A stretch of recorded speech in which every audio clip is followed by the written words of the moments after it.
তো বলছে আমরা সুদ লই না, তো ওই টাকাটা দিয়েছিলাম তাই খাটাইছে দিয়ে আমাকে কিছু লাভ দিয়েছে। মানে ও সুদ বললে তো বুঝে নেবে, এর জন্য সুদ বলে না, ওটাকে লাভ বলে, লাভ। আর ইংরেজি ভাষা সবাই জানে, তো বলছে ইন্টারেস্ট নিয়েছি, ইন্টারেস্ট। এই নতুন গ্রামে এত মৌলবি হাফেজ কারি থাকার পরে যদি কালী পূজার দিন ফর বসে, এর চাইতে দুঃখর বিষয় আছে? কালী পূজার ফর বসে না বসে না? বসে। তাও ভালো ভালো, বলছে শিক্ষিত ছেলেরাও আজ খেলে। ওর শিক্ষার কোনো মূল্য নাই। আবু জেহেল ওর চাইতে বড় শিক্ষিত ছিল। হ্যাঁ, ডাক্তার মাস্টার এরাও আপনার খেলে, ভাগ্য পরীক্ষা করে। তো এই রকম অবুঝ যদি ব্যক্তি হয় তাকে বলবো পরহেজ করেন। আপনি জানেন না, এগুলো থেকে দূরে থাকতে হবে। মৌলবি মাওলানা আমি যেই হই না কেন, আমাদেরকে বলি শুনেন, আমি কাউকে ছোট করার জন্য কথা বলি না, মানে আমার এটা অভ্যাস নাই, কিন্তু সতর্ক করা এটা আমার দায়িত্ব আছে, যেহেতু আমার গ্রামের ছেলে। আমার গ্রামের যুবকেরা ফর বাসায়, এটা খুব খারাপ জিনিস, অন্য কোথাও নাই। সেদিন দেখতে পেলাম, বলছে দেখে ধরে নিয়েছে নতুন গ্রামের ছেলেকে। কোথায় গো? তবে রানীতলা দিয়েছে। এটা একটা লজ্জার কথা। রানীতলার ছেলে, আপনার ছেলে ধরা পড়েনি, নতুন গ্রামের পড়েছে। এত হাজি এত মাওলানা থাকা সত্ত্বেও দুঃখ লাগলো। তো এই যে ইন্টারেস্ট নেওয়া, সুদ নেওয়া, কাউকে খেলতে টাকা দেয়, তুই খেয়াল এক রাত, তোকে দিলাম আমাকে লাভ দিস, এর গুনাহ কতটা হবে? আল্লাহর নবী বলেছে সুদ খেলে 70 প্রকার গুনাহ হয়। কত প্রকার? 70টা গুনাহ হবে, 70 প্রকারের। এই 70 প্রকারের গুনাহ ছোট বড় তো আছে নাকি? বড় আছে, ছোট আছে, মেজো আছে, সেজো আছে। সবচাইতে ছোট গুনাহটা কোনটা? আল্লাহর নবী বলেছে আপন মায়ের সঙ্গে জেনা করার মতো গুনাহ হলো ছোট গুনাহ। সবচাইতে ছোট গুনাহ হলো আপন মায়ের সঙ্গে জেনা করা। তো যদি বড় গুনাহ আপনাকে আমি বলি, তাহলে কত বড় গুনাহ হবে? এর জন্য আমরা কেউ সুদ খাবো না। জোরে বলেন ইনশাআল্লাহ। ইনশাআল্লাহ আমরা সুদ খাবো না, এখান থেকে দূরে থাকবো। আল্লাহর মহান ওলি এবং জবরদস্ত একজন ইমাম, ইমামে আজম আবু হানিফা রহমাতুল্লাহ আলাইহি, নাম জানেন তো? যার মুকাল্লিদ আমরা। ইনি টাকা ধার দিয়েছিলেন, তো যাকে টাকা ধার দিয়েছেন ইনি টাকা দিতে দেরি করেছেন। তো ইমামে আজম গিয়ে প্রচন্ড রোদের সময় উন্মুক্ত আকাশের নিচে মরুভূমিতে দাঁড়িয়ে আছেন। তো বলছে হুজুর আপনি আমার বাড়ির ধারে আসেন, ছাবাতে দাঁড়ান। তো হুজুর বলছে আমার ওটার জন্য আমার তাকুয়া, বলছে ওটা আমার সুদ হয়ে যাবে। কি বলছেন? সুদ হবে, যদিও সুদ না। একটা হলো তাকুয়া আর একটা হলো ফতুয়া। ভালো করে বোঝেন, একটা তাকুয়া আর একটা হলো ফতুয়া। তাকুয়া হলো আলাদা, ফতুয়া হলো আলাদা। যদি কোনো ব্যক্তি কোনো গাছের একটা জিনিস পড়ে পেল, কুড়িয়ে পেল, তো তাকুয়াতে বলছে চলবে না, ফতুয়াতে বলছে চলবে। কি করে? ওটাকে নিয়ে এলান করার পরে কেউ যদি না পায়, যদি গার্জেন কিছু না বলে, তার চলবে। আর ফতুয়া, এই ফতুয়াতে চলবে, তাকুয়াতে চলবে না। যেমন বড় পীর আব্দুল কাদের জিলানী তিনি করেছিলেন, ভেসে যাওয়া ফল খাবার জন্য পানিশমেন্ট করতে হবে, এটা ফতুয়া নাই, কিন্তু তাকুয়া বলছে যে হ্যাঁ করতে হবে। তো যার তাকুয়া আছে সে করবে। তো ইমামে আজম বললেন আমি এই বাড়ির ছাওয়াতে দাঁড়াবো না, জানে ওই ছাওয়াটা যদি আমার শরীরে লাগে তাহলে আমার জন্য ওটা সুদ হবে। আর আজকে টাকা দেওয়ার পরে ইন্টারেস্ট খাচ্ছে, বলছে বসে বসে খাচ্ছি। তাহলে বলেন এটা ডাইরেক্ট সুদ না? সুদ না? এর জন্য সুদের ব্যবসা বন্ধ করে দেন। আল্লাহ হাত দিয়েছে, পা দিয়েছে।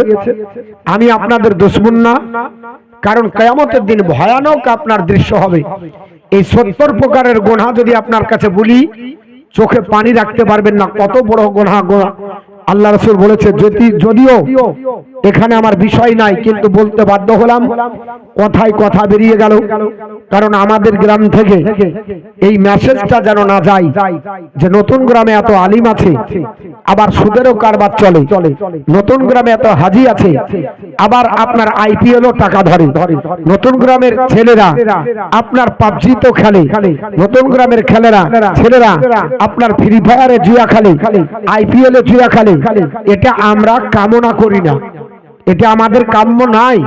কারণ আমাদের এটা গর্ব যে আমাদের আল্লাহ পাক ভালোবেসে এতজন মানুষকে হজ করার তৌফিক দিয়েছে, এত আলিম ওলামা হয়েছে, এবং এই গ্রামের প্রতি ওলিয়া উলিয়ার দৃষ্টি আছে, আছে না? তাহলে যে গ্রামে ওলিয়া উলিয়ার দৃষ্টি আছে, আপনি জানেন একজন আলিমের সম্মান কত? আল্লাহ রাসূল বলেছে যে গ্রামে একটা আলিম থাকে, ওই গ্রামে 40 দিন যদি কোনো কবর পাশে থাকে, 40 দিন কবর রাজাব আল্লাহ মাফ করে দেয়। সুবহানাল্লাহ। সুবহান কত? 40 দিন কবরের আযাব মাফ হয়ে যায়। আর আমরা এটাকে চিনে মনে করছি মৌলভী সাহেব আর কি জানে, ওদেরকে পাত্তা দিই না। বাপ কিয়ামতের দিন সব ধরা পড়ে যাবে। কিয়ামতের দিন তখন আলিমের প্রয়োজন হবে। কিয়ামতের দিন আপনি ধরবেন, কারণ একটা আলিমের কত মর্যাদা এটা আল্লাহ রাসূল বলেছেন। আমি ওই দিকে যাচ্ছি না, কারণ আমার বিষয়টা আগে বাড়াবো। আপনাদেরকে বলেছিলাম, আপনাদেরকে ভালোবেসেছিলাম, কেউ যদি দুঃখ পান এ কথাটায় দুঃখ নেবেন না, কেউ যদি খেলেন তওবা করবেন। কারণ হালালে বরকত, হারামে নাই। ভালো করে বোঝেন, কিসে বরকত? হালালে, হারামে নাই। হারাম দেখতে ভালো লাগবে কিন্তু থাকবে না। যারা আপনার দেখবেন লটারি কাটে, ভাগ্য পরীক্ষা করে, এটা একবারে গোয়াল গলে হারাম, এটার ডুগনা। তো এই যে মনে করছেন যে একবার পেয়ে গেছে, দিয়ে তারপরে ওই নেশাতে সারা জিন্দেগি কাটতে কাটতে সব ফুরিয়ে দিবে। প্রত্যেক দিন কাটবে কিন্তু আর বরকত হবে না। আর যে প্রত্যেক দিন 300 টাকা ইনকাম করে, এর বরকত আছে না নাই? আছে। কারণ এত চিন্তা ভাবনা আলাদা যে আমি 100 টাকা খাবো, 200 টাকা জমাবো। আর যিনি লটারি কাটছে, ওর চিন্তা ভাবনা যে 65 লাখ ধরতে হবে। কত লাখ? 65 লাখ। যাহা বোর্ডের কাছে গেল, বলছে এটা গ্যারেন্টি কার্ড আছে, ফর গোটা নিয়ে নেবো। কত বলছে? 2000 দিনই হবে। তো অর্থাৎ 1500 টাই, 300 টাকা ইনকাম, 2000 টাকা ঋণ করে করলো, আর কোলাবে? শেষ পর্যন্ত বইয়ের গহনাই বন্ধক দিবে, দেয়া স্বামী স্ত্রীতে অশান্তি হবে। এই রকম কাজ যেন না হয়, আল্লাহর কাছে দোয়া করব। আমার যুবক ভাইরা, আমার আব্বাজান ভাইজানরা যদি এরকম কাজ করেন, আপনারা তওবা করবেন। এটা আমি আপনাদের গ্রামের সন্তান, আমি যদিও রানীতলায় বাড়ি করেছি, তবু আমার নতুন গ্রামের কৃতিত্ব, নাকি বলছেন? নতুন গ্রামের কৃতিত্ব এখানে আছে, কারণ নতুন গ্রামে আমার জন্মভূমি। আর আল্লাহর নবী বলেছে জন্মভূমিকে ভুলে যেও না। নবী আমার যেদিন মক্কা ছেড়ে মদিনা গেলেন, বারবার মক্কার দিকে তাকিয়ে থাকতেন আর বলতেন, আল্লাহ, আমার কাবা শরীফ হচ্ছে আমার জন্মভূমি, আমি জন্মভূমিকে কখনো ভুলে যাই না। যদিও নবী মদিনায় গেছে, কিন্তু জন্মের একটা স্মৃতি থাকে। তা আমার, যদিও আমি কর্মের সূত্রে গেছি, কিন্তু জন্মসূত্রে আমার এখানেই বাড়ি। এখনো আমি নতুন গ্রাম বলি, রানীতলার লোক বলি, রানীতলার লোককে বলি আমার বাড়ি নতুন গ্রাম।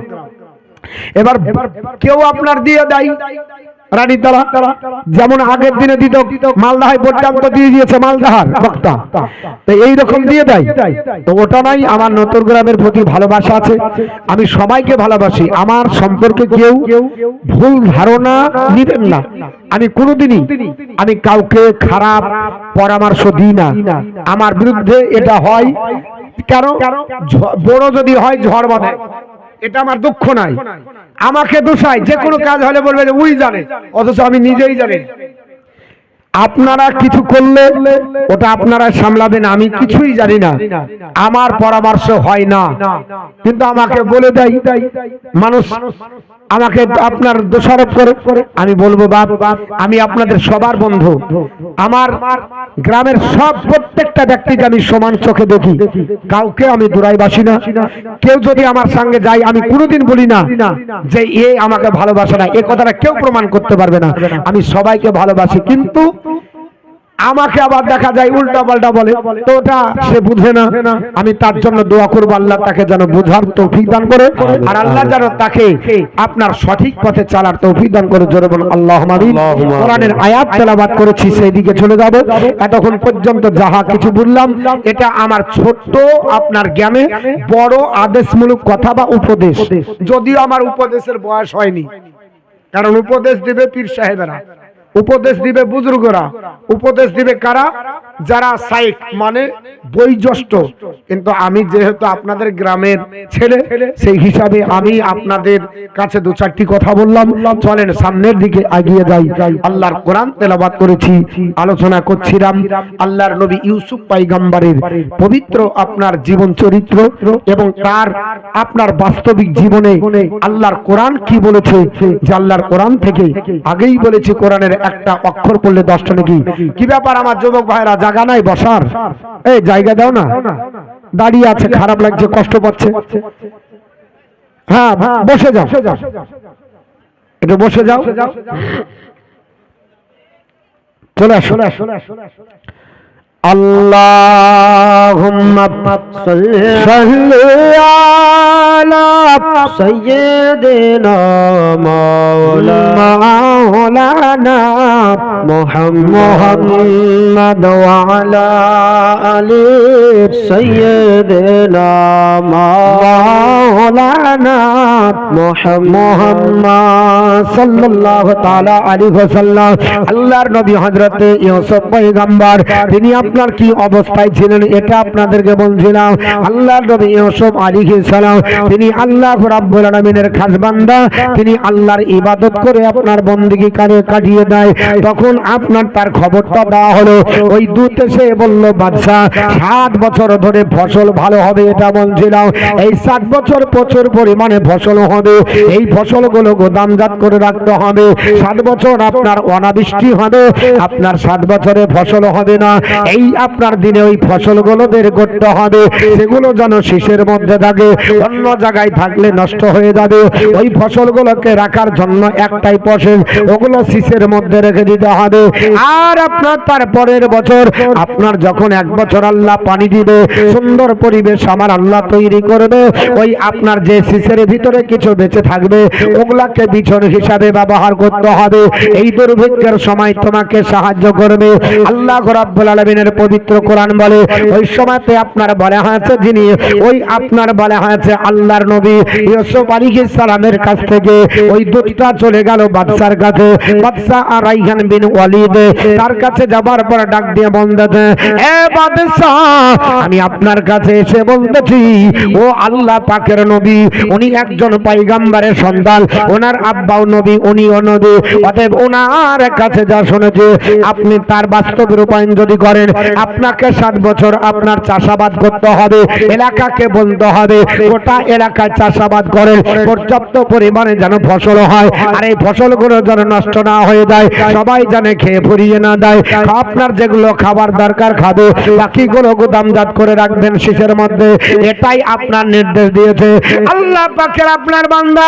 বাদশা ডাক দিয়ে বলে, আমার মন্ত্রী মহোদয়রা তোমরা আপনার বলা হয়েছে একটা ব্যবস্থাপনা করো, আমি ওই যুবককে আমার কাছে নিয়ে আসবো, আমার কাছে নিয়ে আসবো। একটু ইকো দাও হালকা করে। আল্লাহুম্মা সাল্লি আলা সাইয়্যিদিনা মাওলানা মুহাম্মদ ওয়া আলা আলি সাইয়্যিদিনা মাওলানা মুহাম্মদ সাল্লাল্লাহু আলাইহি সাল্লাম। বাদশা তখন বললেন, বাদশা বলল তাকে আমার কাছে নিয়ে এসো। আমার কাছে নিয়ে এসো। কাকে? ইউসুফ পয়গম্বরকে নিয়ে আসতে বললেন। কে আনতে যাবে? ওই আনতে যাবে যিনি মদ পান করায়, সুরা পান করায়, ভুলবেন না, লিং রাখতে হবে। আল্লাহর বান্দাকে ডাক দিয়ে বাদশা বললেন, বলে আপনার বলে হয়েছে ওয়াকালাল মালিকু তুনি বিহি, তাকে আমার কাছে আপনার নিয়ে আসো, আমার কাছে আপনার হাজির করে দাও। আপনার আমার কাছে যখন হাজির হয়ে যাবে আমি তার পরামর্শ তাকে দেব। আল্লাহর কোরআন বলে ফালাম্মা জাআহুর রাসূল, আপনার যখন ওই দুধ, রাসূল মানে এখানে দুধ বলা হয়েছে, ওই আপনার দুধ চলে গেল আল্লাহর নবী ইউসুফ পয়গম্বরের কাছে। যাবার পর আপনার দণ্ডায়মান হলো, বলে ওগো আল্লাহর পয়গম্বর, আমাদের বাদশা আপনাকে রেখেছে, জেলের মধ্যে থাকতে হবে না, এখানে আপনাকে আপনার থাকতে হবে না, চলেন জেল থেকে, আল্লাহ পাকের আপনার বান্দা আপনাকে মুক্তি দিবে। বাদশা বলেছে আপনি জেল থেকে মুক্তি পেয়ে যাবেন, সুবহানাল্লাহ, জেল থেকে আপনি মুক্তি পেয়ে যাবেন। বাদশা ডাক দিয়ে বললেন, তাকে নিয়ে এসে মুক্তি দিতে হবে, এটা আমি তোমাকে ফরমান করলাম। দুধ চলে গেল, যাবার পর ডাক দিয়ে বললাম, এ আল্লাহর নবী, আপনি জেলখানা থেকে বার হন। আল্লাহর নবী বললেন সহজে বের হবে না, ওয়ালার জিলা রাব্বিকা, তুমি তোমার প্রভুর কাছে যাও। মানে রব মানে এখানে প্রভু, এখানে রব মানে ওই আল্লাহ না, এখানে রব মানে হলো বাদশা। আল্লাহ পাক পৃথিবীর জমিনে আপনার কোরআন শরীফে মালিককে রব ব্যবহার করে বলেছে। যারা অর্থ বুঝবে না, রব মানে পালনকারী এখানে নয়, এখানে রব মানে হলো আপনার বাদশা, আপনার রাইহান বিন ওয়ালিদ। এই রাইহান বিন ওয়ালিদের কাছে যাও, যাবার পরে ফাসালহু, জিজ্ঞাসা করো, ও বাদশা তোমার কাছে জিজ্ঞাসাবাদ করি, ওই যে আপনার বলা হয়েছে জেলের ভিতরে ইউসুফ পয়গম্বরকে বন্দী করা হয়েছে, তোমার অজান্তে আপনার মিশরের আজিজ বন্দী করেছে, এর ব্যাপারে তোমাকে ফয়সালা করার জন্য বলেছে, জিজ্ঞাসা করো মা বালুন নিসওয়াতিল্লাতি কাতুনা আইদিয়াহুন্না, এই আপনার বলা হয়েছে মুক্তি, তুমি চলে যাও, পান করো তুমি সোরা, তার কাছে চলে যাও, বাদশাকে যে জিজ্ঞাসা করো ওই মহিলাদের অবস্থাটা কি আছে, কোন মহিলা, যে মহিলারা আমাকে আপনার দোষারোপ করেছিল, আমাকে আপনার কলঙ্কের দাগ লাগিয়ে দিয়েছিল, আমাকে আপনার বলা হয়েছে জেনাকারী বলেছিল, আমাকে বলেছিল আপনার জুলাইখা, আমি আপনার তার শাড়ির আঁচল ধরেছিলাম, নাকি আমি দোষারোপ, এই আপনার বলা হয়েছে ব্যাপারটা তুমি আগে জিজ্ঞাসা করো। আর জিজ্ঞাসা করো ওয়াকাতুনা আইদিয়াহুন্না, ওই সমস্ত নারীদের অবস্থা, যে নারীরা নিজের আঙ্গুল কেটেছিল তাদের অবস্থা কি, যে নারীরা পৃথিবীর জমিনে আপনার 40 জন সারিবদ্ধ ভাবে আপনার অলঙ্কের উপরে বসে, দোলনার উপরে বসে তারা ছিল, আর আপনার ফল খাতে ছিল, আর আঙ্গুল আপনার বলে হাতে ছিল, ওই অবস্থায় ছুরি চালিয়ে নিজের আঙ্গুল কেটেছিল, ওই আপনার মহিলাদের অবস্থাটা জিজ্ঞাসা করো, তারা কি অবস্থায় আছে। আল্লাহর নবী জিজ্ঞাসা করতে বললেন, বলে তার আগে বের হব না, এই আপনার খবরটা আমার কাছে নিয়ে আসবে, তারপরে বের হব। ইন্না রাব্বি বিকাইদিহিন্না আলিম, আমার আল্লাহ নিশ্চয় তাদের ষড়যন্ত্র আমার আল্লাহ জানে। জোরে বল সুবহানাল্লাহ, সুবহানাল্লাহ। নবী হযরত ইউসুফ পয়গম্বর আপনার যেটা বলে দিলেন আমার আল্লাহ কোট করে দিলেন, আল্লাহ পাক আপনার জানিয়ে দিলেন। হযরত ইউসুফ আলাইহিস সালাম বলল, আমাকে আপনার বের করার জন্য তোমরা ছটপট করবে না, আমি জেলের ভিতর থেকে কলঙ্কর দাগ নিয়ে বের হব না, আমি জেল থেকে যখন বের হব আমাকে নিষ্পাপ করে বের করতে হবে, জেলের ভিতর থেকে যখন বের হব আমাকে দোষারোপ করলে হবে না, আমাকে নির্দোষ প্রমাণ করতে হবে। বাদশার কাছে তুমি যাও, যাবার পর বাদশাকে বলো, এই বাদশা পৃথিবীর জমিনে কেন আমাকে খোঁজ নিল না, 12টা বছর ধরে আমি কেন জেলের মধ্যে অশান্তির দাবানলে চললাম, কেন আমাকে অন্যায় ভাবে জেলের মধ্যে আপনারা রাখলো, এই কথার যদি প্রমাণ না দেয় আমি জেল থেকে বের হব না। আল্লাহর নবী বললেন অত সহজে বের হব না, তুমি বললে বের হয়ে যাবো, আগে প্রমাণ করো, ওই সব নারীকে সবগুলোকে হাজির করতে হবে, আর তাদের মুখ দ্বারা আমি প্রমাণ নিব যে কেন তারা আমাকে এই দোষে দোষী করবে। আল্লাহর নবী ইউসুফ পয়গম্বর যখন বললেন, আল্লাহ রাব্বুল আলামিনের কোরআন বলে ও আপনার বলে হাতে সোরা পানকারী যিনি এসেছিল বাপ, উনি যাবার পর বললেন, ওগো বাদশাহ রাইহান বিন ওয়ালিদ, ওই আল্লাহর নবী বের হবে না, মানে ওই যুবক বের হবে না। যদি বের করতে হয় তাহলে প্রমাণ করতে হবে নির্দোষ, যদি প্রমাণ না করেন তাহলে হবে না। বলে কি ঘটনা তো আমি জানি না, কারণ বাদশাহ রাইহান বিন ওয়ালিদ জানতো না, এটা জানতো শুধু মিশরের আজিজ ওই আপনার বলে হয়তো কিতফির মানে জুলাইখার স্বামী আর জুলাইখা, তাছাড়া আর কেউ জানতো না বাবা। জুলাইখা বলেছিল, স্বামী গো নির্দোষ যদি আমাকে প্রমাণ না করো তাহলে দাসীদের সম্মুখে মুখ দেখানো যাবে না, বান্ধবীদের কাছে যাওয়া যাবে না। আমি তো বলেছি তার প্রেমে আমি পাগল হয়েছি, এটা সবাই জানে। এখন পৃথিবীতে আপনার ইউসুফকে দোষী প্রমাণ করে ওই জেলের মধ্যে বন্দী করতে হবে, এটা আপনার পরিকল্পিত ভাবে ইউসুফ আলাইহিস সালামকে জেলের মধ্যে ভরে দিল। আল্লাহর কোরআন বলে সেই সময়তে যাবার পরে যখন এটা প্রমাণ করতে গেল আল্লাহর নবী ইউসুফ পয়গম্বর বলে যখন আপনার পাঠালেন রাইহান বিন ওয়ালিদ একটা সভা ডাকলো, ডাকার পর বলল তোমরা হাজির হয়ে যাও এবং ওই 40 জন নারী যারা পৃথিবীর জমিনে আপনার জুলাইখার সঙ্গে দিয়ে চলো, ওই 40 জন নারীকে হাজির করো। কোথায় আছে কে আছে বেঁচে তাদেরকে হাজির করো। আপনার 12 বছর পরে ওই সমস্ত নারী তদন্ত করা হলো। আপনার আভিজাত্য পরিবারের নারী যারা আপনার পৃথিবীর জমিনে যারা আপনার ইউসুফ পয়গম্বরকে পাওয়ার কামনা করেছিল, যারা আঙ্গুল কেটেছিল খুঁজে খুঁজে, তাদেরকে আপনার বের করা হলো। 40 জন নারী হাজির হলো, জুলাইখাকে আপনার হাজির করা হলো। আপনার সভা বসে গেল। আল্লাহর নবী আপনার বলে হাজির ইউসুফ পয়গম্বর পৃথিবীর জমিনে নির্দোষ হবে, এটা প্রমাণ হবে। কারণ আমার আল্লাহ পাক বলেছে, কত ইজ্জত মানতাসা কত জিল্ল মানতাসা, আমার আল্লাহ যাকে ইজ্জত দেয় বেইজ্জত করার ক্ষমতা নয়, আল্লাহ যাকে বেইজ্জত করবে ইজ্জত দিতে কেউ পারবে না। আল্লাহ পাক আমার নবীর শান আপনার বাড়াচ্ছে বাবা। এসব পয়গম্বর পৃথিবীর জমিনে আল্লাহকে ডাকছে। আমার আল্লাহ পাক বলে ধৈর্য ধরো, ইন্নাল্লাহা মা সাবিরিন, নিশ্চয় যারা ধৈর্য ধারণ করে আমি আল্লাহ তাদের সাথে। ধরে বল সুবহানাল্লাহ। আল্লাহ পাকের পয়গম্বর ইউসুফ আলাইহিস সালাম যাই নামাজের পানিতে চোখের পানি ছেড়ে কান্না করে বলে, আল্লাহ আমি নির্দোষ হয়ে বের হব, আমি জামিন আমার দরকার নয়। 12টা বছর চলে গেল নির্দোষ প্রমাণ করতে পারেনি, আর যদি নির্দোষ প্রমাণ না হয় কলঙ্কর দাগ লেগে যাবে। ইউসুফ নবী জুলাইখাকে ভালোবাসতো, এটা ইতিহাস হয়ে যাবে। আল্লাহ পাকের নবী আল্লাহর কাছে কাঁদে, আল্লাহ দোয়া কবুল করে নিলেন। ওই সময় বাদশা সভাসদ বর্গের কাছে ডাক দিয়ে বললেন, কলা মা খাদবু কুন্না, এই নারীরা তোমাদের কি কাজ ছিল? ইজরাওয়াতুন্না, আপনার ইউসুফ আলা ইউসুফ আন নাফসিহি, ওগো আপনার পৃথিবীর নারীরা তোমাদের কি কাজ ছিল?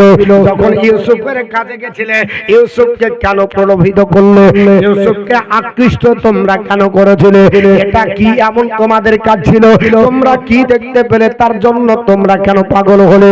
যেমনি আপনার 40 জন নারীকে আপনার জড়িয়ে ধরে বাদশা যখন বলেছে খবরদার তোমরা উত্তর দিবে তারপর যাবে, তোমাদের কি এমন কাজ ছিল? কেন তাকে প্রলোভিত করলে? কেন তাকে আকৃষ্ট তোমরা করেছিলে? এই অপবাদ তোমরা কেন দিলে? 40 জন নারী তখন আপনার বলা হচ্ছে কিং কর্তব্য বিমূঢ় হলো। তারা চিন্তা ভাবনা করলো, আহারে এখন আপনার 12টা বছর হলো আমরা তো অন্যায় সাক্ষী দিয়েছিলাম, আমরা জুলাইখার পক্ষে সাক্ষী দিয়েছিলাম, আল্লাহর নবীর পক্ষে সাক্ষী দিইনি, আজ তো সত্য উদ্ঘাটন হয়ে যাবে। তারা আপনার বলেছিল, আল্লাহ পাক বলেছে ওয়াকুল্লা হাসা লিল্লাহি, তারা সবাই বলল আল্লাহর পবিত্রতা ঘোষণা করি। ওগো বাদশা মা আলিমনা আলাইহি মিন শুই, আমরা ইউসুফ নবীর ভিতরে কোনো দোষ খুঁজে পাইনি। জোরে বল সুবহানাল্লাহ। সুবহানাল্লাহ। তারা বলে দিল, দাঁড়িয়ে বলল, ওগো বাদশা আমরা ইউসুফ পয়গম্বরের কাছে আমরা কোনো দোষ খুঁজে পাইনি। বলে দোষ খুঁজে যদি পাও না তাহলে কেন ইউসুফ পয়গম্বরকে জেলের মধ্যে বন্দী করা হলো? ইউসুফ কেন জেলে খাটতে? এই কথা যখন প্রশ্ন করা হলো এই নারীদের জবান বন্ধ হয়ে গেল, কারণ মিথ্যা সাক্ষী দিয়েছে, মিথ্যা বেশি বেশি দিন চলে না, সত্য সারা বছর চলে। কারণ আমার আল্লাহ পাক বলেছে ওয়াকুল জাআল হাক্কু ওয়া জাহাকাল বাতিল ইন্নাল বাতিলা কানা জাহুকা, নিশ্চয় সত্য এসে গেছে, মিথ্যা দূরভূত হবে, আর মিথ্যা দূরভূত হবে, এটাই হলো স্বাভাবিক। তবে সত্য আপনার প্রচার করতে একটু দেরি লাগে, আর মিথ্যা তাড়াতাড়ি প্রচার হয়ে যায়। মিথ্যার আপনার বলে আছে প্রচার শক্তি বেশি, আর আপনার সত্যটা সারা জিন্দেগি আপনার লেগে যায়। আল্লাহর নবী আপনার ইউসুফ পয়গম্বর 12 বছর